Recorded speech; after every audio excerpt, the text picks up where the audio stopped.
Selamat pagi. Ketika mereka mendengar bunyi langkah Tuhan Allah yang berjalan dalam taman itu pada hari sejuk, bersembunyilah mereka, manusia dan istrinya itu, terhadap Tuhan Allah di antara pohon-pohonan dalam taman. Anda atau saya mungkin paham benar dengan kisah yang ada dalam Kejadian 3 ini. Ya, kisah tentang manusia jatuh ke dalam dosa. Cerita lama yang terus-menerus terulang dan terulang.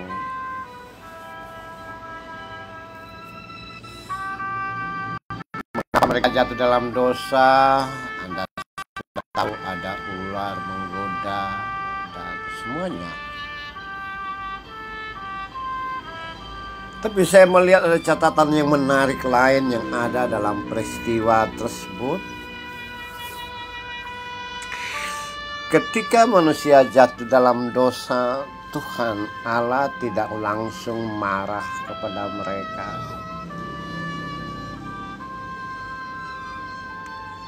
Tapi Ia membiarkan manusia itu dalam keadaannya untuk sesaat.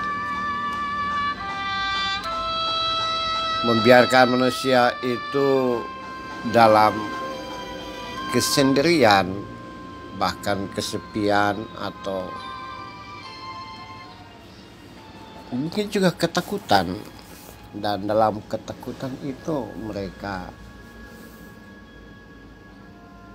mengalami refleksi diri atau melakukan refleksi diri dan mungkin saja putus asa.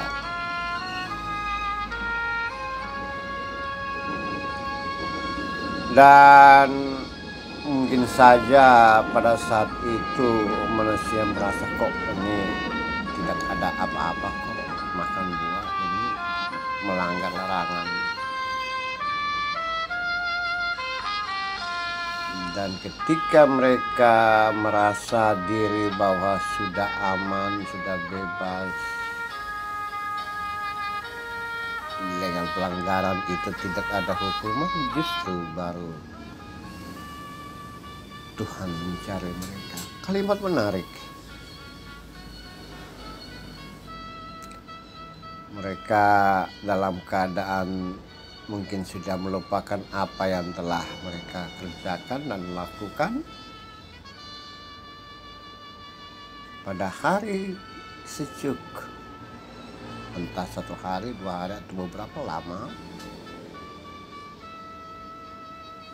Tuhan mencari mereka.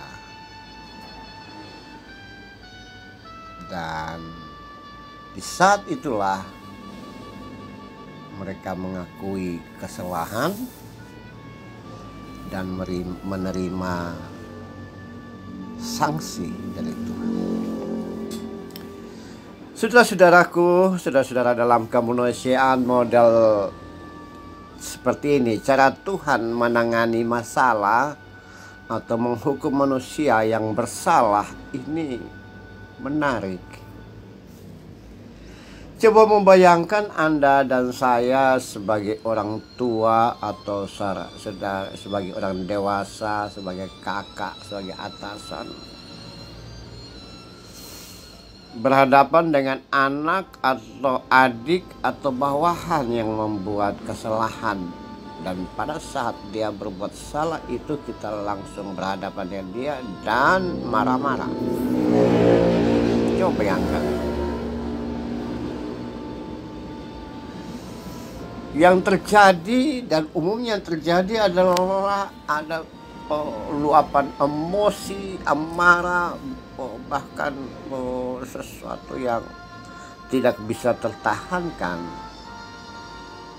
sehingga ada caci maki, ada pukulan, ada tindak kekerasan, ada orasi yang menyakitkan, ada hal-hal yang membuat orang yang dimarahin itu menjadi kecil, tak berdaya, bahkan mungkin saja dia menutupi kesalahan dan dia tidak mengakui apa yang ia lakukan sebagai kesalahan. Dan ketika itu kita memberikan sanksi, Anda memberikan sanksi pada dia, muncul penolakan.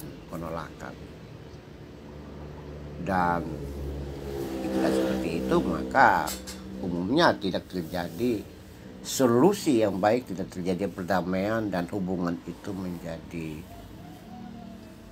renggang atau pahit, kemarahan yang meluap-luap, memunculkan akar pahit pada orang yang marah sekaligus orang yang dimarahi.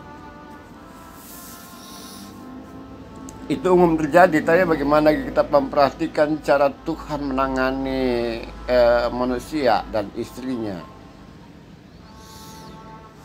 Tuhan menanti waktu yang tepat, yaitu pada hari yang sejuk, dan ia menemukan manusia yang sudah rasa aman, dan di dalam keadaan seperti itu mereka mengaku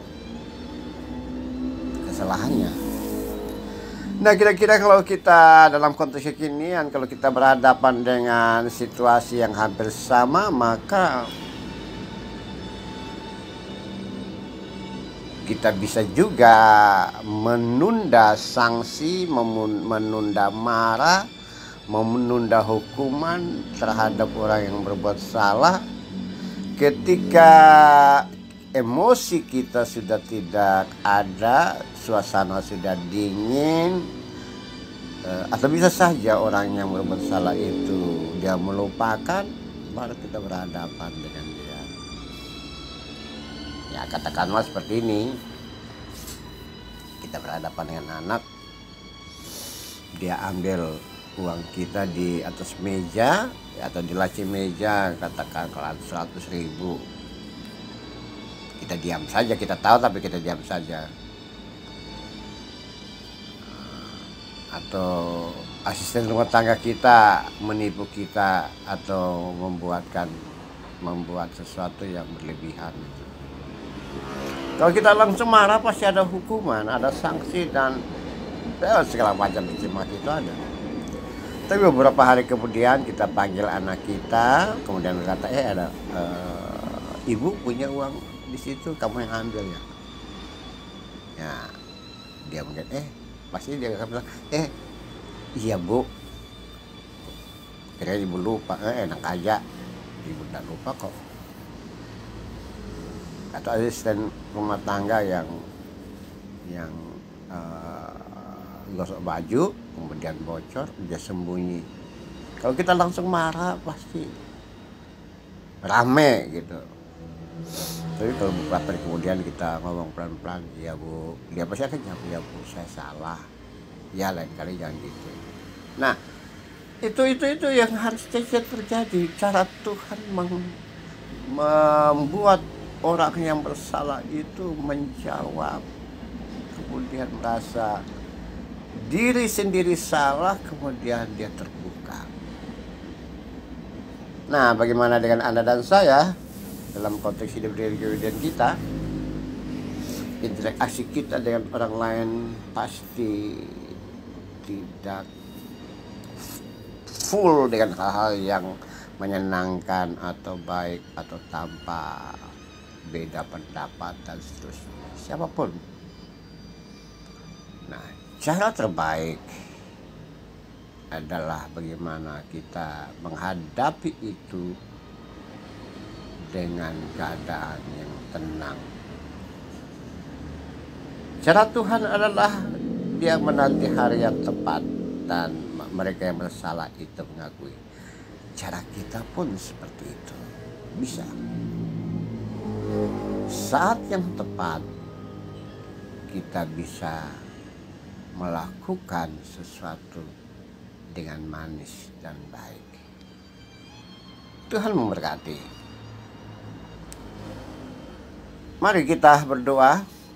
Tuhan, jadikan kami sebagai orang-orang yang mampu mengatasi masalah dengan tenang dan sejuk, sehingga membawa kedamaian kepada semua orang dan juga menghindari akar pahit yang muncul dari interaksi kami dengan sesama. Amin.